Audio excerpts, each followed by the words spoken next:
Real YouTubists are filled with fear. This YouTubist is very afraid. I wonder what would happen if I... Hang on. Hello. Thought I'd catch you off guard there. So here's the deal. Pokemon DLC coming out soon. We have some information in advance about this Pokemon DLC that's coming out soon. I'm on Cerebi. I'm going to zoom in a little bit. It's a lot for me, but hopefully it's alright. There's a couple Pokemon that are going to be released soon in the DLC in the Crown Tundra. That I think are going to be metagame defining, so to speak. And of course I could be wrong, but this is kind of my initial impressions, and I think that there's some things that are going to be pretty significantly buffed, like a lot stronger than they've ever been. So I'm not going to talk about every Pokemon here, but I kind of want to talk about some of the bigger threats. So obviously Pokemon that I don't know how good they're going to be because we don't know their stats, like the new birds and like these things as well. I'm not going to talk about those. However, there's a couple Pokemon I do want to talk about. If you are interested, I could do kind of a quick breakdown of each of the returning Pokemon that we know about so far. And kind of talk a little bit about how good I expect them to be. Because I think some Pokemon should, like for example, Crobat I think is going to be better. Dragonite. So Dragonite's the first one I want to talk about. Actually, no, I'm only talking about things that I think are actually broken, and I don't think Dragonite's broken. I think Dragonite, this is probably the best Dragonite has ever been. At least in the time that I've played VGC since Gen 5. So, yeah, Dragonite got a big buff, but it's not metagame defining by any means. Like, a lot of these Pokemon are good. Metagross, I don't know how much Dynamax Metagross is better than Mega Metagross. Metagross is pretty good. It's not a Pokemon I'm super worried about. Garchomp. So this is the first one that I am pretty worried about, personally. Although, like, I think Garchomp's going to be good, but, like, I just can't see it thriving in a Landorus format. Garchomp, if we look at its stats really quickly, it takes me a while to scroll, doesn't it? It has, like, a really good defense, good HP, and then, like, not a bad special defense. Well, it's Mega, sorry. Not a bad special defense.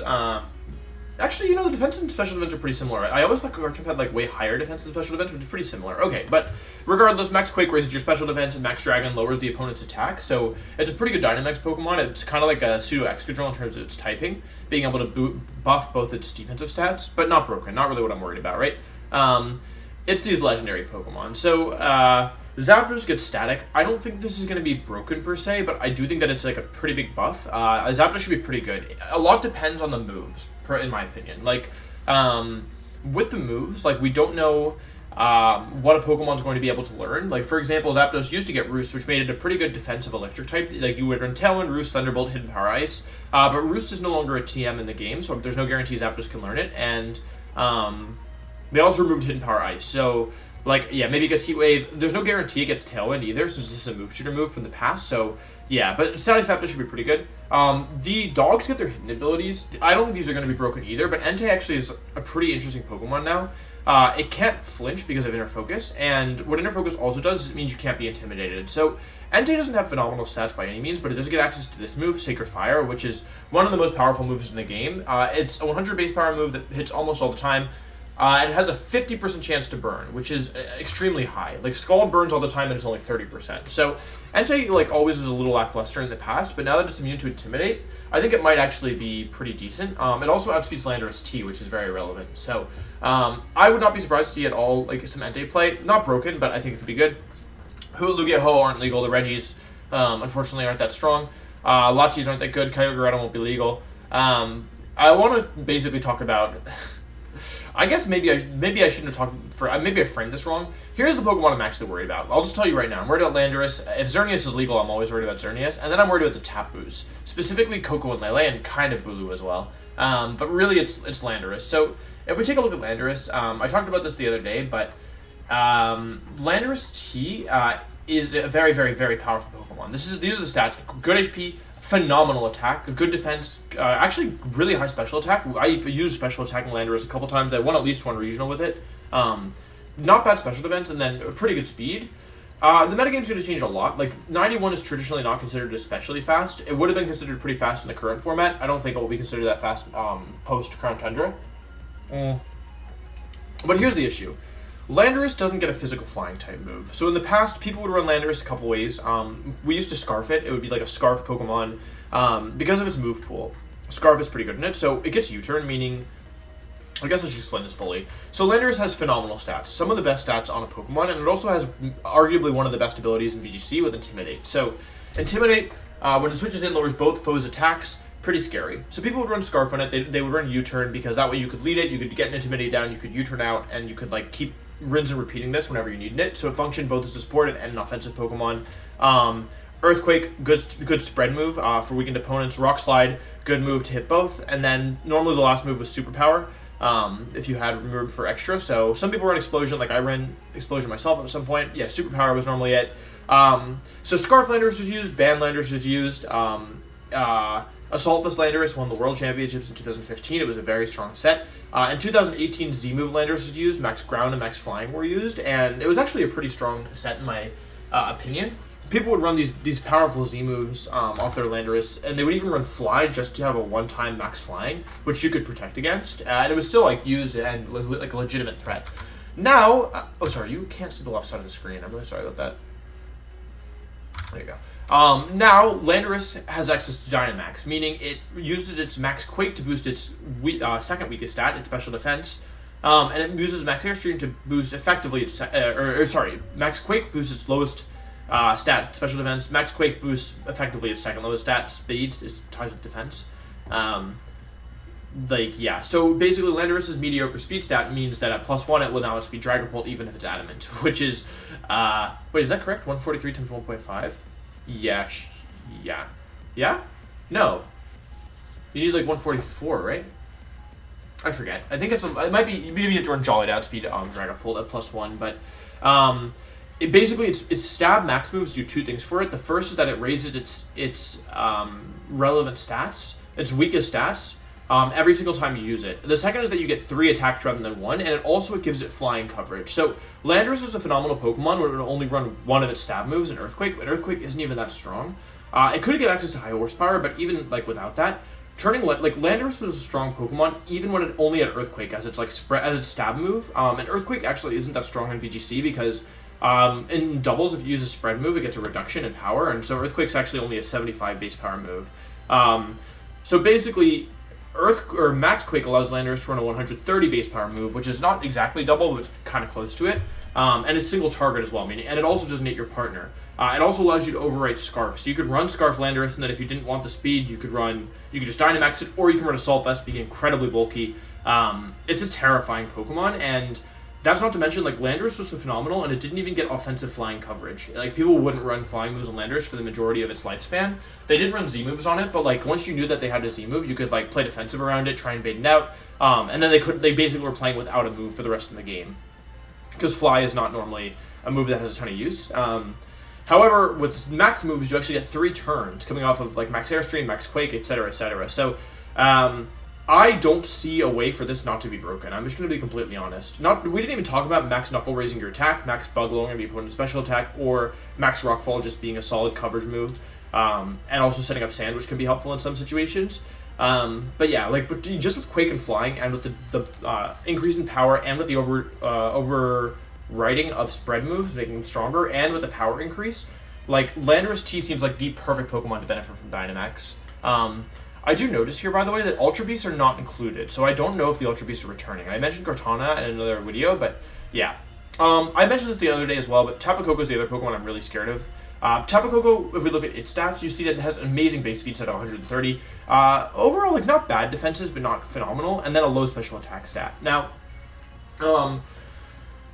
Tapu Koko is interesting. It's going to depend a lot on the moves that it gets, but presumably it's going to get Rising Voltage, which is a 140 base power move if the target is touching the floor in electric terrain. So you can now run Volt Switch, Dazzling Gleam, and Rising Voltage for very, very, very powerful moves. So Rising Voltage in electric terrain is as strong as it is outside of electric terrain. So Tapu Koko's weaknesses are its low base special attack, and it's like kind of, I wouldn't say bad bulk, but like it won't survive a really strong hit, it won't survive most super effective hits, and it will get 2 KO'd pretty much regardless by most things.